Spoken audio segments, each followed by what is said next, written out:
هذه الأبيات موجهة لخالد بن عايض بن حمود الرداني الجعيد، وهي تعبر عن ما بالنفس.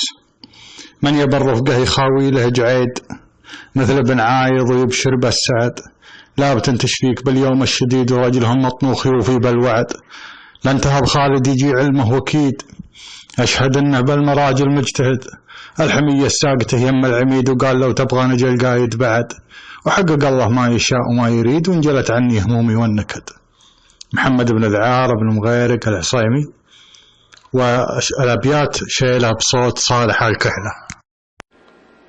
من يبى الرفقة يخاوي له جعيد، ذنب عايض ويبشر بالسعد.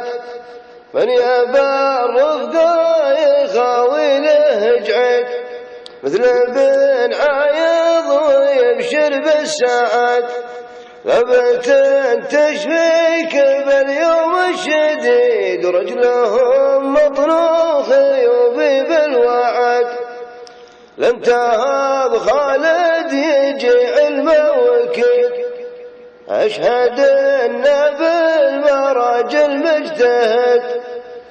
الحمية ساقها يم العميد، قال لو تبغي نجل قايد بعد. حقق الله ما يشاء وما يريد، انجلت عني همومي والنكد.